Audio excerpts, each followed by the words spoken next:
Сегодня будет морской короб. Я его давненько обещал заснять. После сливок сразу сделал здесь немножко вот такую схему, чтобы вам было лучше видно и меня, и, соответственно, сорт. В общем, в чем суть? Почему меня так долго не было, вы можете увидеть по ссылочке в описании. На моем основном канале вышел об этом ролик. Ну, поехали морские сливки, а также, как вы могли понять по описанию, это сорт стеклянный, такой, который он должен быть, а не такой, какой он сейчас приходит, потому что многие сейчас на заказах, когда его заказывают, говорят, что вот он мягче стал, да, спора нет. К этому вопросу сейчас вернемся, начнем с чего-то там, морских сливок, поехали. Скажу честно, я всю вот эту неделю, сколько не снимал ролики, без остановки просто этот морской короб кушал. Вот один из моих любимчиков теперь.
Вот по вкусу могу сказать честно. Не знаю почему, но он меня так зацепил. То есть, если мы сравним, кто не видел, точно такой же мелок, да, и есть еще морской он, потому что он соленый. Есть еще точно такой же сорт, только сливки называется. И суть в том, что сливки не соленые, этот соленый. Вот соленый мне почему-то понравился больше, хотя я не любитель вот этой соленой глины, да и соленого мела, как, допустим, сорт белый лукум вроде бы называется, возьмем, да. Но здесь этой соли настолько мало, и при этом она дает вот эту изюминку сорту. И поэтому мне он очень сильно понравился. Давайте по описанию, да. Как всегда, полное описание. Полное описание, как всегда, вы сможете увидеть под роликом. Оно будет как в описании ролика, так и получается в комментариях. Поехали. Он очень пыльный, ну, не более пыльный, чем, соответственно, сливки, да. Также откусывается, получается он, ну, не средний, легко пусть будет, да, легко откусывается. Хруст 2-3 и уходит все в кашицу. Вкус. Вкус точно такой же, как у сливок, но вот эта вот микро вообще маленькая соленость ему прям дает вау, эффект какой-то. Также при запивании водой, если он супер просушки, а у меня в мешочке он изначально хранился, и там прям полмешочка такого хорошего салфанового было, все это лежало на батарее. Но представьте, за неделю на батарее зимой, которая прям раскочегарена, так сказать, да, до какой сушки он дошел? Ну, да идеально это явно. Еще более, я не знаю, как ему просушиться. Нечему там уже высушиваться. Поэтому, что бы еще хотелось сказать? Про пыльный сказал. Еще раз хруст.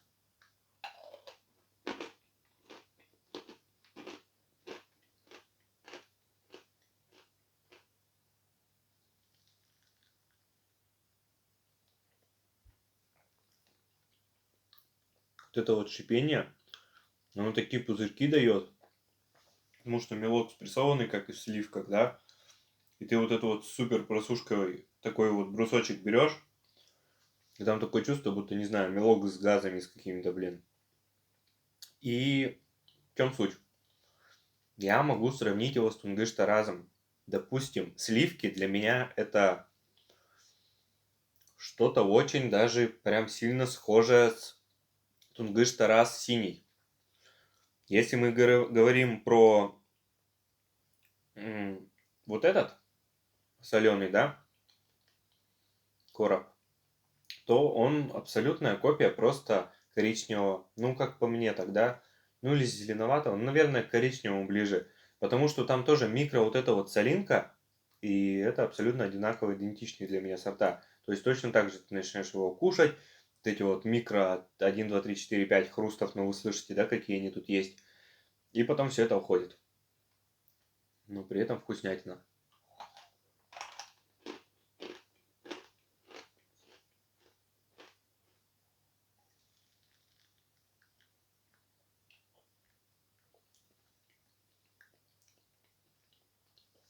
Почему говорю, что с Таразом очень схожесть? Ну, потому что также вот эта вот кашица, она прям сразу Тарас напоминает. Она там точно такая же. Вкус немножко будто бы ты жевал вот эту вот бумагу, и консистенция схожа, и вкус именно какой-то пищи, бумаги, вот что-то такое. По крайней мере, у вот этого соленоватого, у сливок я сильно там не заметил, там ближе к меловому вкусу. Вот опять же, к синему отсылка, потому что в синем Тунгыш-Таразе, допустим, там не было никакого вкуса бумаги, пищи и так далее. Поэтому как-то так, ребят. В общем, я хочу ему еще немножко похрустеть, но вот он мне правда понравился.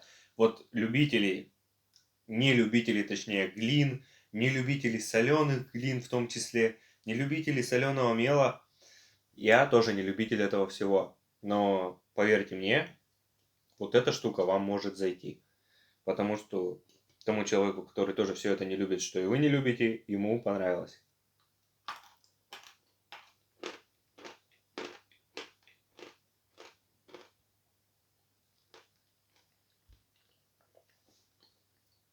Один момент. Я запиваю постоянно водой. Потому что для ролика по-другому никак. Ну вы представьте, сколько было бы обрезок. Я стараюсь видео сделать полным в описании. Вот вы сейчас смотрите описание, это не СМР, поэтому здесь много разговоров, размышлений и так далее. Соответственно, представьте вот такой вот кусочек, или поменьше, неважно, за раз скушал, да? Это еще и все прессованный мел, то есть он просто из крошки делается. Сколько я его буду жевать? Да после одного вот такого вот у меня слюна вообще перестанет выделяться, и я буду 3 часа тут сидеть его нажевывать. А вам, думаю, это будет смотреть так долго, неинтересно, поэтому придется обрезать. Этого я делать не хочу, соответственно, поэтому водичкой запиваю. Вот водичку, как всегда, поставил там бумажечку, чтобы стуков не было и было не громко. Вот, и к чему же я это веду? Господи, все, аккуратно поставил. Если еще кусковой, можно как-то так кушать? Хотя кусковой, но это в любом случае мел. Но нельзя там сесть его так, чтобы у тебя не было вот этих вот высушиваний, мега высушиваний, я бы сказал. Поэтому запиваю водой. Я быстренько запил, но к чему вел? Он становится не такой вкусный. То есть желательно своими силами, слюной своей вот это все растворять и разжевывать. Вообще я как его кушаю? Я его вот так вот откусил.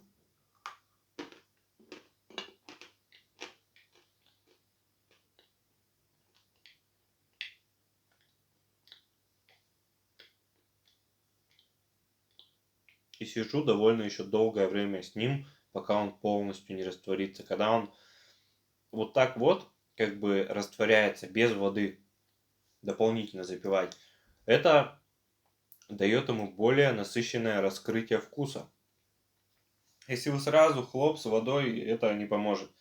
Как бы кто-то может сказать, ну ты же говорил сам, нужно запивать водой. Да, но не во время еды. То есть вы, допустим, съели там, наелись, я не знаю, кто как кушает, да.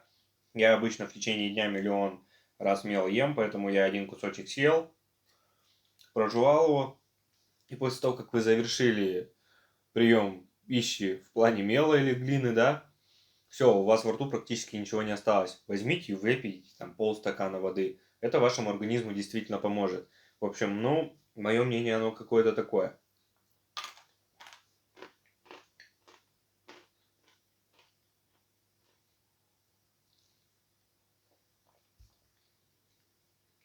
Потому что когда вот ты водой запиваешь, у тебя начинает чувствоваться соленоватость и вкус именно пищи этой бумаги. Но когда ты сам кушаешь, ты прям сорт раскрывается намного лучше. В общем, как-то так, ребят. Полное описание под роликом, смотрите. Ну, а я, пожалуй, наверное, перейду к сорту стеклянный. Многие из вас у меня его заказывали не раз, он всем очень нравится, причем заказывают его всегда очень редко, ну, особенно постоянные покупатели, потому что вот такого кусочка хватит надолго, да, грубо говоря. Если килограмм заказать, то там вообще за глаза. В чем суть? Почему стеклянный? Стеклянный, потому что он самый прямо у меня твердый, я решил вот почему-то стеклянным его назвать. В общем, твердее его я ни разу не встречал. Суть в том, что он всегда вот приходил такой, а сейчас в последнее время уже поставок 5, наверное, он приходит, ну, средней жесткости, среднее откусывание, может быть сильное, но не самое жесткое, какое у него было. А вот этот кусок из моей самой, чтобы вы понимали, первой поставки. То есть, ничего себе, да? Я, наверное, даже не смогу откусить от этого кусочка. Откусил. Видели бы, какой он маленький этот кусочек был, был. Хоть у меня это соленый короб был сейчас, да, я его кушал, там много осталось от него во рту. Но как сразу вкус просто из звездки раскрылся от этого укуса. Чтобы вы понимали, я вот микро кусочек откусил. А каких тяжестей это стоило? Поэтому его нужно прям молотком хорошенько раскрошить и маленькими кусочками кушать. Желательно, кстати, вы часто у меня спрашиваете при оформлении заказа, как лучше колоть мел. В сухом виде или влажном. Если он у вас во влажном виде, вы хотите сейчас, здесь куда-то вы его там кладете, и он у вас не влазит туда. И нужно его разделать. Ни в коем случае не молотком. Начнете молотком это делать, у вас все нафиг разлетится, потому что он в мокром виде не даст вам себя вот так вот хорошо как бы расколоть. Поэтому в мокром виде желательно вообще, я не знаю, ну руками, наверное, даже просто его отломить. Он отломится легко руками. Но я как делаю? Дожидаюсь полной сушки. Если у меня, допустим, заранее просят там расколоть, я либо просто небольшие кусочки собираю, потому что как факт, он всегда приходит и маленькие кусочки, и большие. Крошку, кстати, крошка, вот, кстати, такой момент. Когда у меня приходит мел, я заказываю всегда очищенный. И когда он у меня приходит, хоть я понимаю, что как бы возможно можно было бы продавать вот эту крошку, которая пришла мне, там пришел мне заказ транспортной компании, я достаю там груз там в мешке или в коробке, неважно, и он в любом случае же ударялся друг об друга, да, и там создалась как бы вот эта вот крошка, что откололась, превратилась в крошку, причем хорошую такую, без вообще кусочков. И эту крошку я всегда выбрасываю, потому что это для меня... Я понимаю, что когда мы говорим с вами о меле, природном, там, неприродном, не суть, тут канал чисто о природном меле, поэтому мы говорим о природном. Тут о какой-то гигиене, каких-то вот таких нормах в плане пищевых не совсем, наверное, правильно говорить, потому что на мел как такового ГОСТа пищевого нет. То есть, да, есть разные ГОСТы по производству, вот такие вот производственные моменты, да, но пищевого нет. И, тем не менее, мелоежки, там, глиноежки находят для себя вот эти вот нормы, для которого какие-то нормальные, какие-то нет. И вот для меня ненормально вот эту крошку собирать. Ну, типа, мешок, он в любом случае, он хоть и чистый там, да, но для меня это все-таки грязь. Я выбрасываю просто эту крошку. А крошка, которая идет на продаже, она как раз-таки идет уже потом вот с этих вот разломов. И как факт, это никогда нет такого, чтобы у меня была, там, меня заказали килограмм, допустим, крошки, да, и одного сорта. Не может быть такого, потому что довольно все очень просто.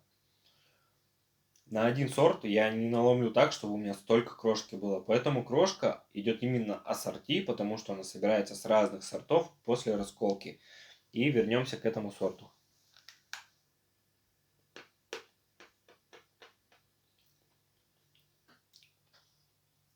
Это настолько вкусный кусок.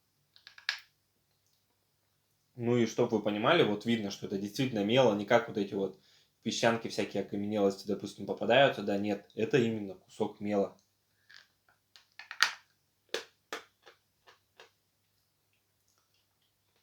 Ну, он у меня год, наверное, лежит. И он настолько просушен. Блин, это кайф.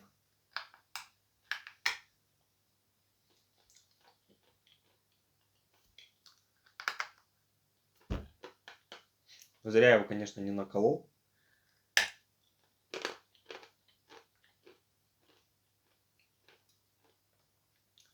Вкус идет такой стандартный, меловой.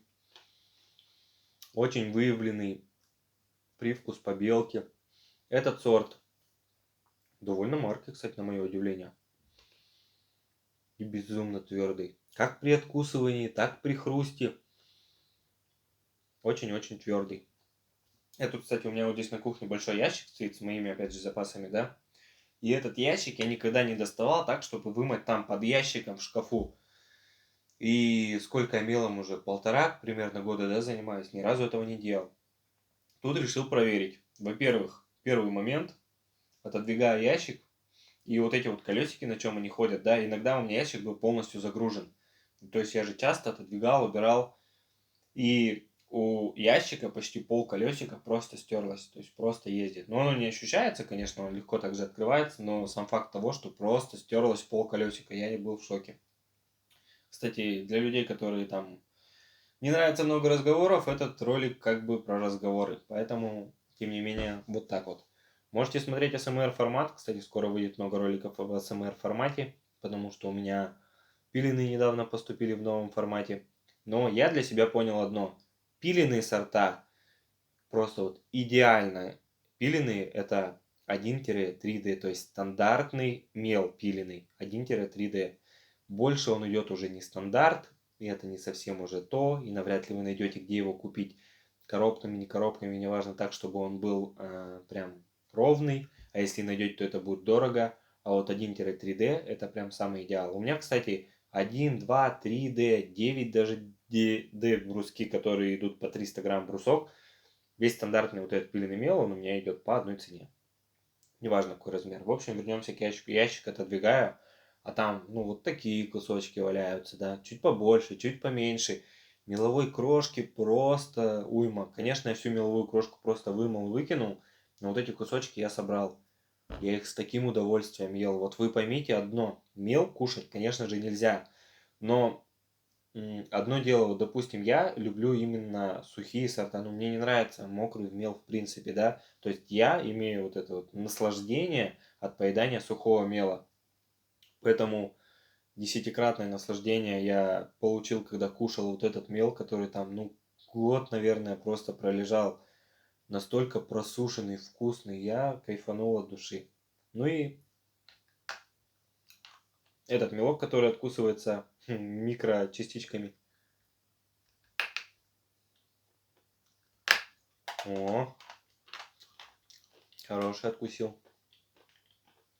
Вкуснятина. Не понимаю, от чего это зависит, что мел может быть настолько твердый.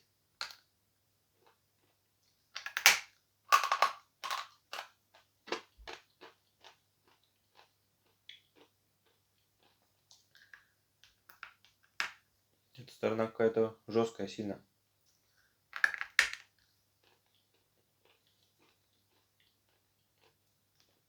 Интересно, он шипит? Шипит. Ну, сейчас размягчу его немного. И пусть еще годик-другой сохнет, лежит. Полегче дело пошло. Я, конечно, так себе придумал, что положил в тарелку, постоянно она скатывается. Не берется эта сторона. О.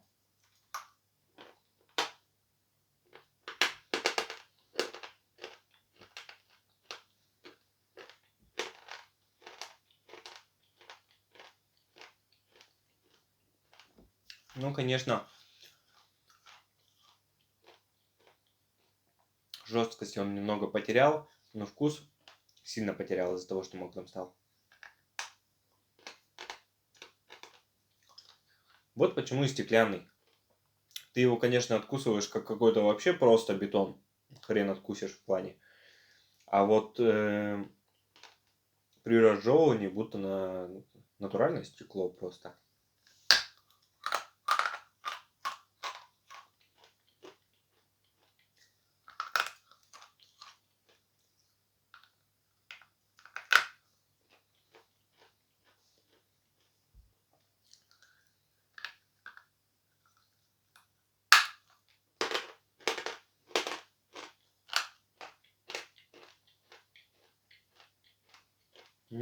Сухая часть попалась.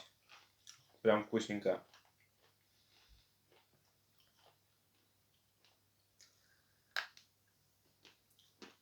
Каждая частичка важна в таком кусочке. Тем более он последний. Все. Я устал его кушать. И я даже не знаю, как назвать вот этот мелок. Насколько он мягкий.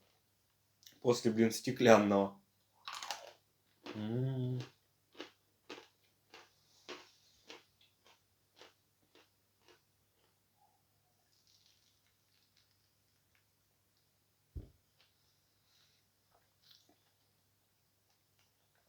Вот это шипение.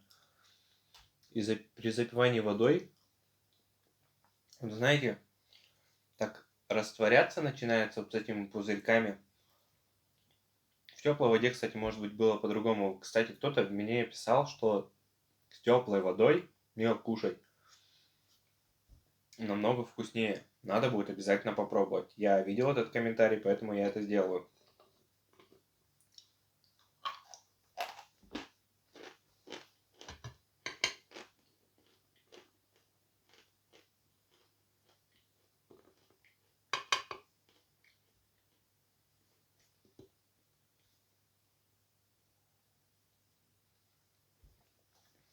Еще писали, кстати, что лучше другой стакан брать для того, чтобы замачивание делать и запивать. Ну, тут согласен. Надо будет сделать в следующем ролике именно так. Ну, а следующий ролик будет, наверное, СМР с пиленными. Ну и думаю, вот-вот уже скоро я вам наконец-то покажу как описание, так и СМР формат с узбечкой. Голубая и розовая. Какой-то такой ролик получился. Всем спасибо за просмотр. Жду ваши мнения в комментариях. Как мнения, так и пожелания к каналу. Что можно улучшить, что можно вам еще показать. Например, вот так больше не делать, да? Ну, а я с вами не прощаюсь. Мы очень скоро увидимся. Подписывайся на канал. Мне будет очень приятно, если ты подпишешься и поставишь лайк. И до новых встреч. И, кстати, не забывай по ссылочке в описании переходить на основной мой канал. Там я ссылку на ролик оставил. Немножко связано там с коронавирусом, с прививками, вот, которые сейчас есть, как я вторую поставил, что со мной было, собственно. Об этом там и ролик. В общем, также буду благодарен, если вы подпишитесь на основной мой канал. Всем спасибо за просмотр.